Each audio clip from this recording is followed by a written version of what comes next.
calling this Trump's Lysol moment is neither rhetorically astute nor politically helpful, because stupidity is not an anti-conservative value. Some people aren't going to like you. I remember thinking like, yeah, I'm definitely not going to stand up in front of an audience and be like, I command you to whatever. Oh, well, you had to be there. No, I didn't, because that's why we invented stories. So I, in fact, did gotta be there. What is up, rhetoric nerds? Welcome back to RhetoricLee Speaking, a podcast committed to banishing banality, one speech at a time. That's right, I got a new tagline. We'll see how it works. So, I'm your hostess with the mostest, Lee Pierce, she, they pronouns, hater of cliches, and lover of analogies, also called extended metaphors, or as I like to call them, idea cross-dressers. But don't take my word for that. Here's Britta from that old TV show Community, which has made like a comeback during COVID, and its recent top 10 ranking on Netflix is the only thing right now giving me faith, really, in humanity. No to everything you both said. Weddings are like little girls' tea parties, except the women are the stuffed animals, the men are making them talk, and they're not drinking tea. They're drinking antiquated gender roles. Somebody tell Britta what an analogy is. I know what it is. It's like a thought with another thought's hat on. So as usual, the guy in this clip, who is Jeff, is mansplaining Britta, which, full disclosure, was a lot more charming when I was like 10 years younger when this show was on TV. That's a good sign, though. And Britta is not wrong, is the bottom line here. The basic structure of an analogy is A, the letter A, is like B because C, right? A is like B because C. Now, if that sounds like a metaphor, it kind of is. We'll talk about the differences in a minute. A is like B because C. In this case, A is weddings, B is little girls' tea parties, and weddings are like little girls' tea parties because C. C is antiquated gender roles.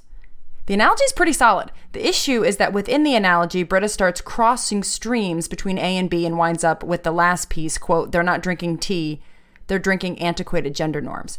Jeff mocks her for being illogical, but it makes perfect sense. In rhetoric, we call the type of metaphor a catachresis. Catachresis, which essentially means it's a bad metaphor. Now, in some sense, all metaphors are bad because anytime you compare A to B, you're going to have to stereotype or oversimplify. Certainly not every single wedding is like a little girl's tea party, but it works for the sake of the analogy. But when we mix up metaphors, they really stick out. Like drinking antiquated gender roles, it's a proper catachresis because it doesn't quite work because you can't drink the antiquated gender roles. But it's still fundamentally metaphorical. It's just that metaphor, for some reason, is stranger to us than comparing a wedding to a tea party. Because they're both events, right? Whereas drinking is like imbibing something. It's an action that you're trying to compare to a vague idea like gender roles. That's why it's a catachresis. Britta's analogy, though, is structurally fine. It's messy, but that's why it's cool and works well for like an offbeat, witty comedy like Community. Britta's definition of an analogy, a thought with another thought's hat on, is even better because that's exactly what an analogy is. And she uses more embedded metaphors to make the point even more engaging and intriguing, if not necessarily more clear. But who watches Community for clear, efficient communication? Who does anything for that reason? I mean, really, except maybe email. Fundamentally, an analogy is a comparison of two things, two thoughts that are not already connected in our minds. So we have two things. One is something that you kind of get or know, right? Something sort of familiar. And the other is something that you don't really know, even though you really don't know either one of them, right? So you don't have any more idea about the wedding in Britta's head or the little girl's tea party in Britta's head than you do, right? Like they could be anything. But we approach the analogy as if we understand little girl's tea parties, but it's weddings that we don't get. So the thing you don't know, in this case, the wedding, is the topic, right? This is the thing that Britta is trying to get you to understand. And to help people understand your topic, right? Or more accurately, to understand your perspective on a topic, you use an analogy or a metaphor so you can compare the thing people don't know to the thing that they do. Let's look at like a basic metaphor or analogy, right? We haven't talked about the difference. Jonathan is a tiger. Jonathan is the unknown idea. I don't know who Jonathan is. I just found this on the internet. So Jonathan is the thing we don't know about. But we know about tigers, right? Or at least we do. At least in the analogy, tigers are a little bit more clear to us than Jonathan. So if we say Jonathan is a tiger, or Jonathan's like a tiger, similes are irrelevant. Just stop talking about them forever. What does it mean? Does that mean he's furry and has stripes and claws? Does it mean he naps a lot? He's a carnivore. He's he's a lady killer. I don't know, whatever. We don't know. And this is the difference between a metaphor and an analogy. In a metaphor, the idea is already so well circulated that you already know the transfer. So when I say my roommate is like a pig, you know that means she's messy, right? Because we circulate that metaphor all the time. However, if I say my roommate, well, they're like a dump truck. You're like, okay, so they're dirty or big? You don't get it. That's how we know we are in analogy territory, because the C, or the hat, is not immediately clear. So you have to give more details to clarify the comparison. Hence, we call analogies extended metaphors sometimes. So then I give you more details about my roommate. They come home at all hours of the night. It'll be 3 a.m. and I'm asleep in my bed, and all of a sudden, crash, and I hear these loud noises, and these lights are shining in my window, and things are, just like banging around. So then it, right, the light comes on and you're like, oh, your roommate is like a dump truck because they're disruptive. So now we've got C equals disruptive. And now you're like, wheels are turning, right? And you're following me, you're with me. Analogies and metaphors have exactly the same structure, right? We've got the letter A, which is the unknown topic. Technically, we call that the tenor. Like the music, the bottom line of music is the tenor. The analogy, the tenor, is the unknown idea. It's the thing you're talking about, right? It grounds the analogy. Because if you don't have something that you're trying to get people to understand, then you don't have an analogy. So the tenor in an analogy is the unknown idea. And again, it could be A or B, but for the sake of argument, let's just say it's A, right? So A is like B. Then we have B, which is this other thing. This is the thing we know about, like tiger, like dump truck, like pig. And that's called the vehicle, because it metaphorically drives, or I was going to say literally there, but it doesn't literally do anything. It drives the idea into your speech, and you've taken one thing's hat and put another thing's hat on it, right? So one thing drives in and drops off the idea to the other thing. Metaphors work because they're efficient. They kind of quickly compare two things to help you get to understand one thing in terms of the other thing. Analogies work because they require some work. Analogies are not efficient, which is like mind-blowing to tell people that sometimes you actually might want to do some speech that's not efficient. And people are like, whoa. So in this case, analogies are not efficient, but because they're not efficient, they can work better. So the key to an analogy, the reason it's better in some ways than a metaphor, is that your audience has to work to transfer the idea.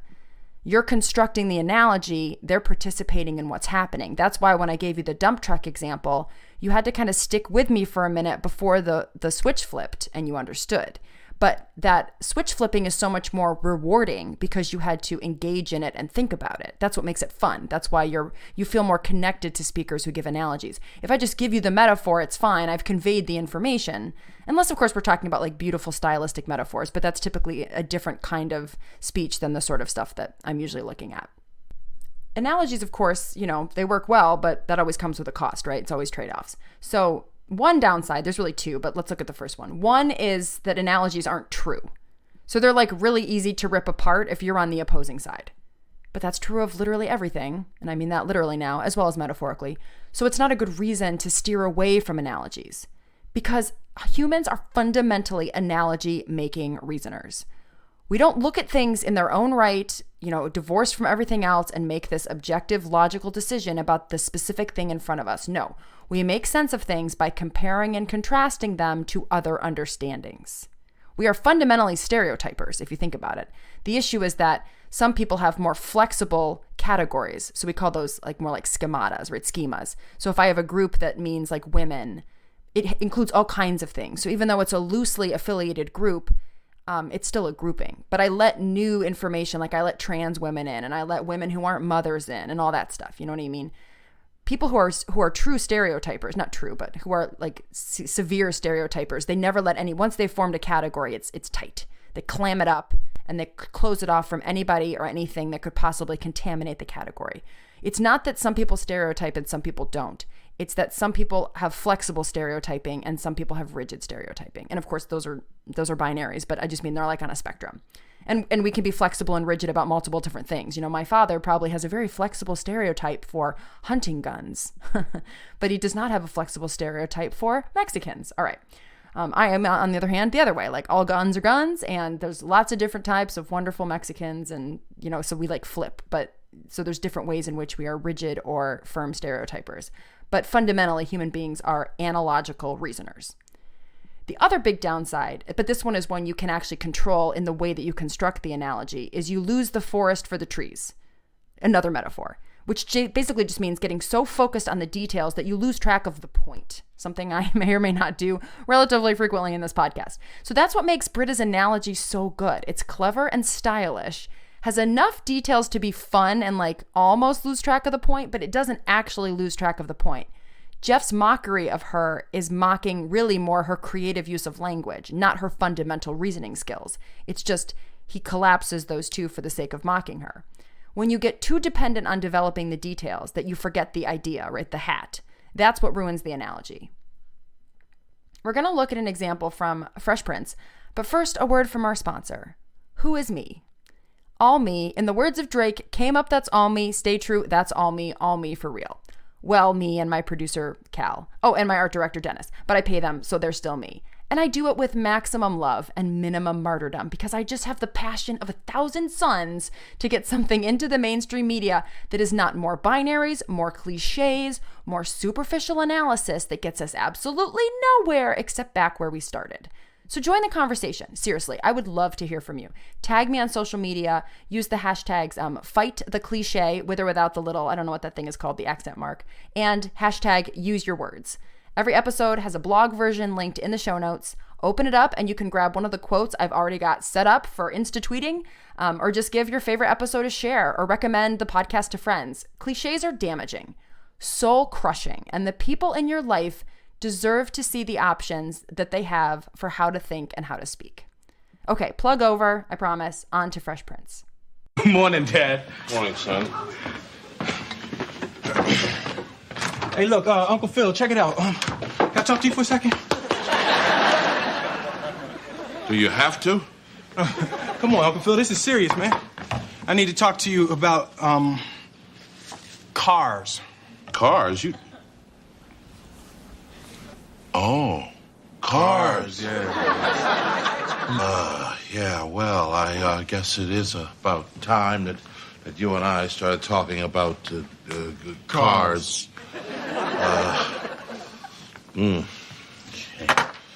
Oh, God. This car isn't in trouble, is it? Oh, no.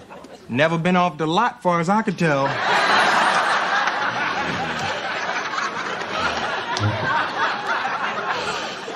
Look, Will, driving is serious business. Well, these days, you got to think about safety. You never want to go for a ride in a car without your seatbelt.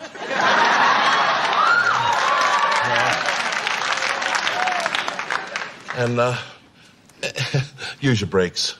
Don't floor it. Because then you throw a rod, you flood your carburetor, you crack your block. You understand what I'm saying? Nah, man. No sex before marriage. So I know this is blasphemy for Fresh Prince fans, but Uncle Phil gets this one wrong. So what happens? So Uncle Phil is trying to talk about a sensitive topic, right? Cars, which we already kind of know. Like, so in this case, cars are both the vehicle and they're the vehicle both metaphorically and literally. And we know about cars. And in some ways, this is a little bit metaphoric as a premise because most people are familiar with talking about driving and sex together. But because the idea being transferred isn't always the same, it still works as an analogy because it's got like the best of both worlds, right? It's got a metaphoric premise that requires an analogic construction. Unlike something like My Roommate is a Pig, where the idea transferred is always messy. So that one can't really be turned into an analogy unless you're going to have a different idea. So the unknown vehicle, which is the sensitive subject that Will doesn't want to talk about, is sex. And so they're going to use cars to describe what needs to be understood. They'll, quote, drive the cars right, into the conversation, transfer something from the cars onto the sex, right? That's the idea. But they're never going to talk about sex. And this is the key to a really stellar analogy when you are in, quote unquote, rational mode, like at TEDx or whatever. You only describe the known vehicle. You only talk about cars. You don't talk about sex.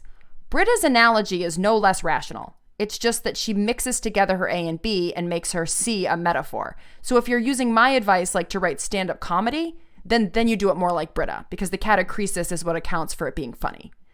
But none of those are more or less logical. They're just different ways of constructing an analogy that produce different effects. A catachresis isn't nonsense. It's an awkward metaphor. And as we've seen, those can be used to create really tremendous ideas.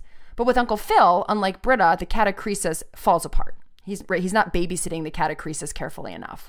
The audience is trying to participate in the speech. They're trying to follow Phil's comparison of sex to cars, but Uncle Phil goes, and you got to imagine too, I mean, I think what's really fascinating here is that this show shaped generations of people. I mean, people who like didn't understand sex, didn't have anyone to talk to. We use TV shows as like surrogate teachers. And this was a really valuable opportunity. And of course, it sets up for like resolution later in the show and some things. But I think that young people, I mean, really anybody, but especially like young people learning about sex, they think about the way that they've been taught about sex, the way that Uncle Phil teaches them about sex, which is confusing, too focused on the specifics, multiple ideas conflicting together, and you lose them because there is no logic for them to track. So I'm frustrated because even though I know that the monologue sets up for some resolution later in the show, it in some ways also reinforces this idea for comedic effect that like adults like are just so awkward about teaching sex that they can't do it coherently. You know, which of course we're in a different time now. So you see shows like Sex Education where the mom, I think is Gillian Anderson, she's very explicit talking about sex. She doesn't even use metaphors or analogies. I mean, she goes right in and talks about it. And that's the kind of thing that would have never been, well, it's also British, but even though she's not British, but Brits are better at talking about sex than Americans are, generally speaking, I think. So anyway, now that I'm not tracking my own idea. So the audience is trying to participate in the speech alongside Phil.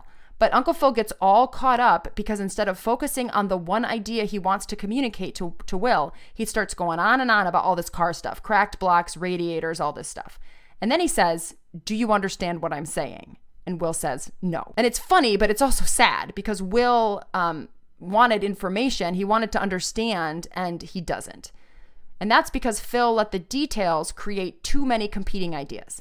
So in the beginning of the little like spiel, he's all, you know, his details are like, take it slow and easy. And so you think he might be talking about preventing heartbreak or maybe even using protection, right? Like condoms. And then later he starts talking about cracking your radiator, your block. And then we don't know what's going on. Maybe there's like an STI or somebody's getting pregnant. And then at the end, he's all of a sudden just like abstinence. So his A and his B are all over the place. And then this C, abstinence, comes out of nowhere. But none of the details about the car that Phil presents had anything to do with abstinence. By the end, the analogy has failed.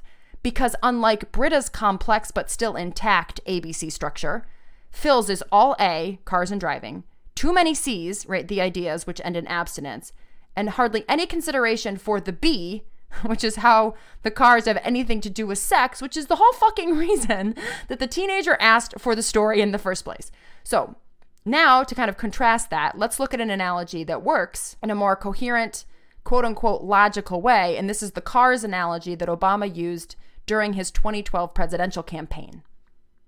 Here's an analogy I've used. I think you guys will understand it.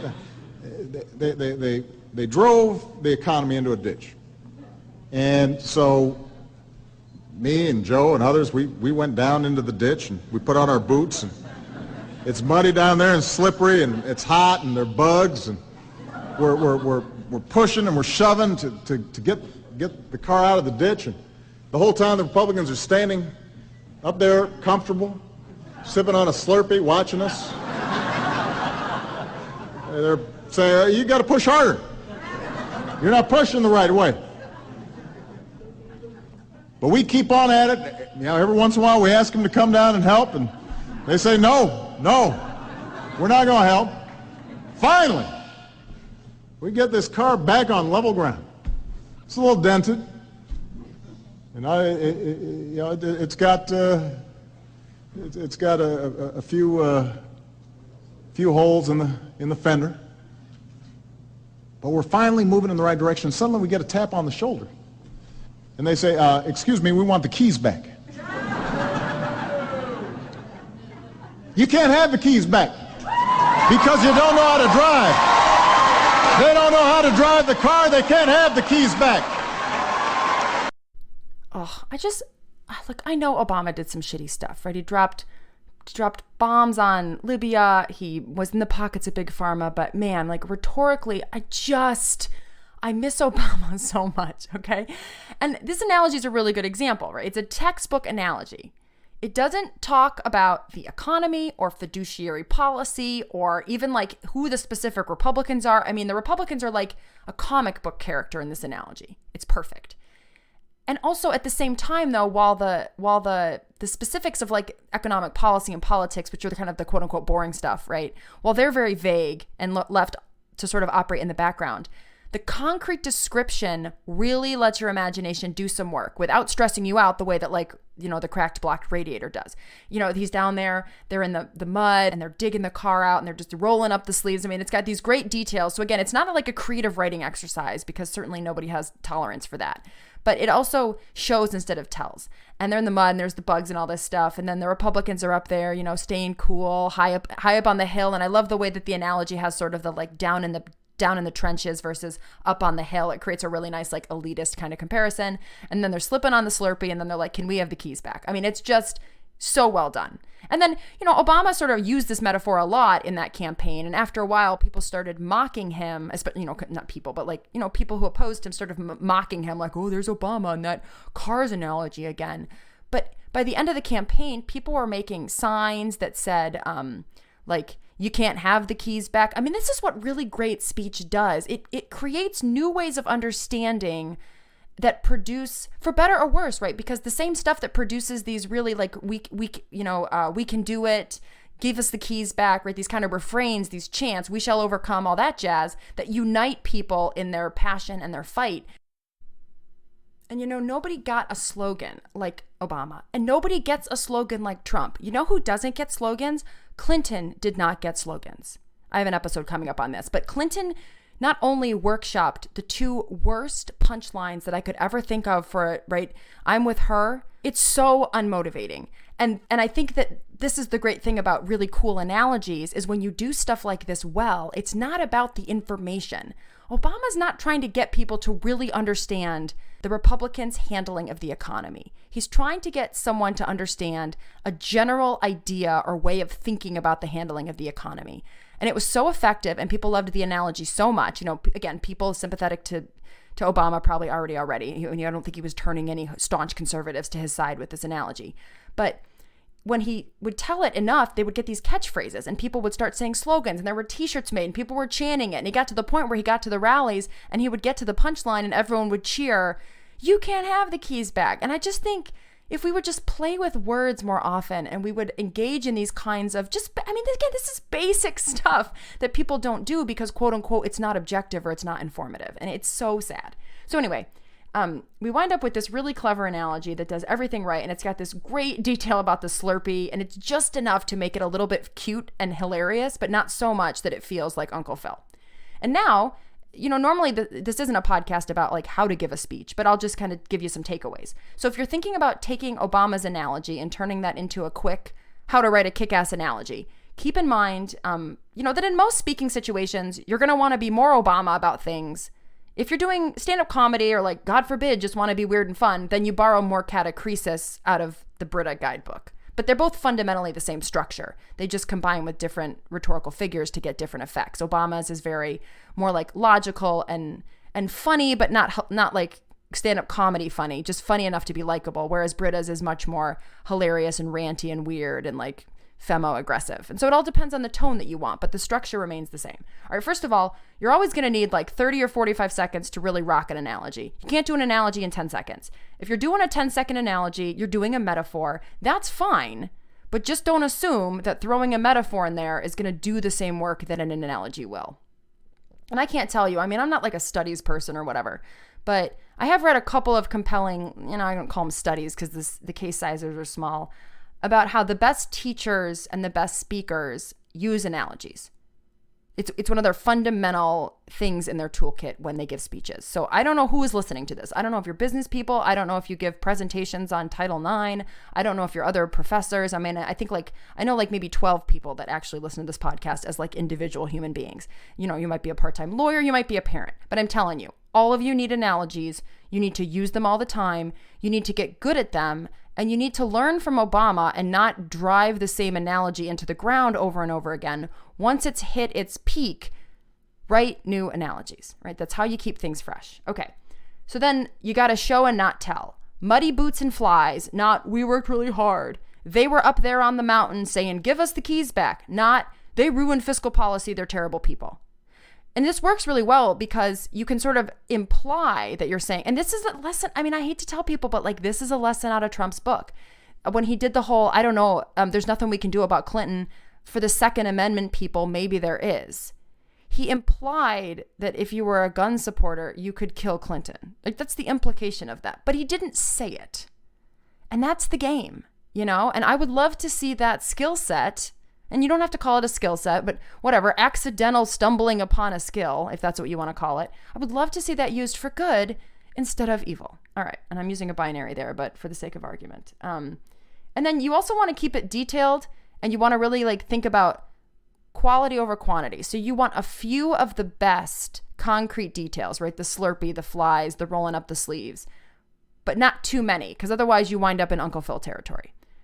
So focus on the concrete details, but only the ones that make your point. Now, notice in Obama's analogy, his point isn't that the Republicans ruin the economy. If it were just that, then he'd be describing the car like all fucked up. Instead, he's describing himself and Biden down in the mud, digging the thing out, the Republicans all relax with the Slurpees, and then the punchline, you can't have the keys. So if A is Republicans' handling of economy and B is drove car into ditch, what's C?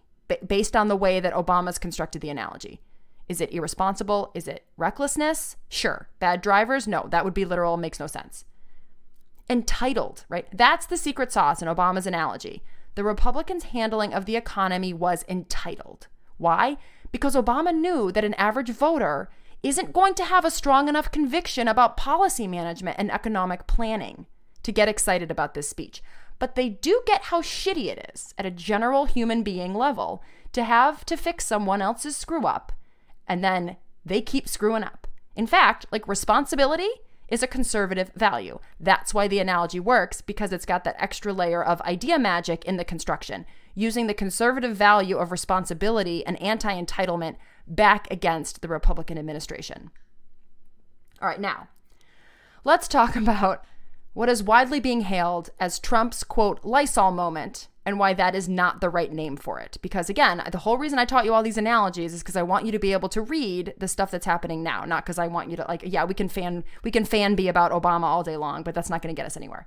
All right, so let me set some context. So I'm sure you've heard the quote about Trump and the disinfectant. I want to make sure you understand the context. So we've just spent the last part of a press conference listening to Bill Bryan, who's the head of science and technology directorate at the Department of Homeland Security. And that's a paraphrase, but it's something along those lines. And he's discussing pending research innovations with the potential to help COVID. And of course, at this point, like, science, whether it's Bill Bryan science or Fauci science, I mean, science is just fucking reaching. They don't have anything. They're working hard, but there are no concrete outcomes, and people want concrete outcomes. But there's no vaccine, and here they are giving these daily press conferences to give updates when they don't have updates. This is the problem with the 24-hour news cycle, is if there's no news, you're still given news, and then people think there's news, so you got to create news. It's really dysfunctional, but it is what it is. So Brian's talking about research and sunlight, and he says that there's been some evidence to suggest that the virus is susceptible to sunlight. Now, I didn't do the digging on this, and I'm sure somebody can write to me about how this is wrong, and that's fine. I mean, I don't think it's it's not science. It's rhetoric. It's not science, right? It's public science, and those are different things. So, I can imagine we're not talking about someone with coronavirus just heading out, standing in the sun, and then suddenly they're healed. We're talking probably about highly controlled lab experiments, likely with something that is kind of like sunlight, and a version of the virus that is probably vastly simplified from the version that lives inside of us. So already this is way too speculative to even put in front of the public.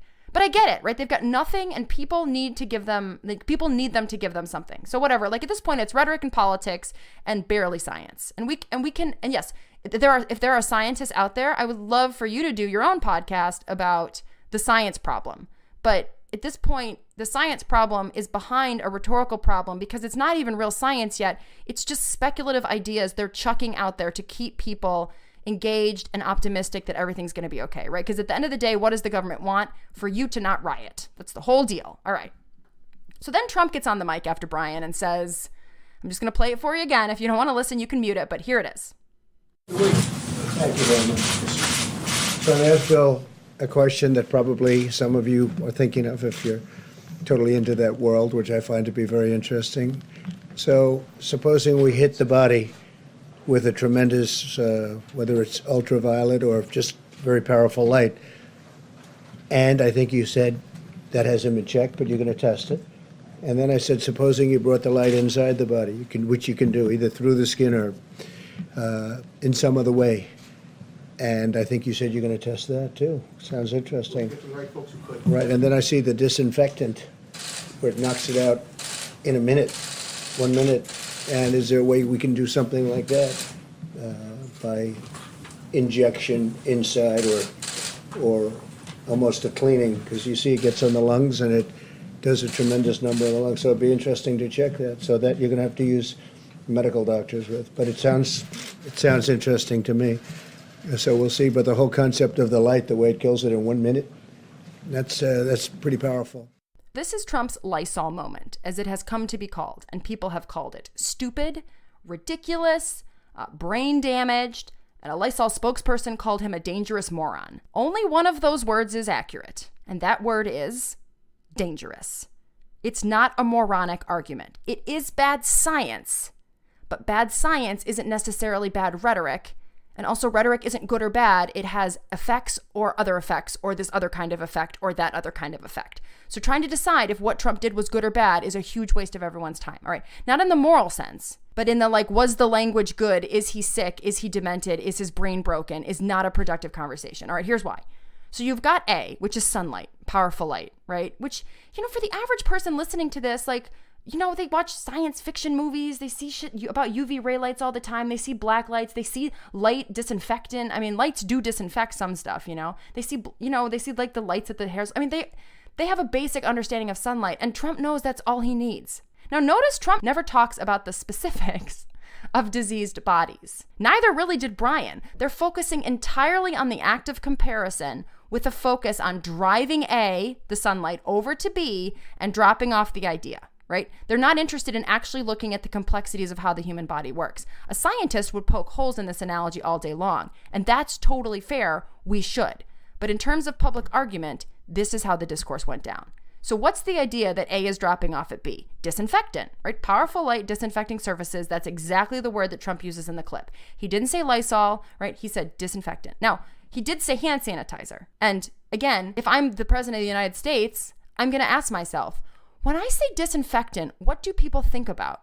Oh yeah, Lysol and hand sanitizer. Exactly the stuff that the CDC has been harping on people to make sure that they bathe in on a daily basis. I mean, this is the problem. When you don't give Trump credit, not credit, credit's not the right word. When you try to make him mentally ill, you actually miss how truly terrifying his reasoning is. And that's all I want you to get, is that you can get to the same conclusion of Trump being a shitbag without invalidating his logic as mentally ill. All right.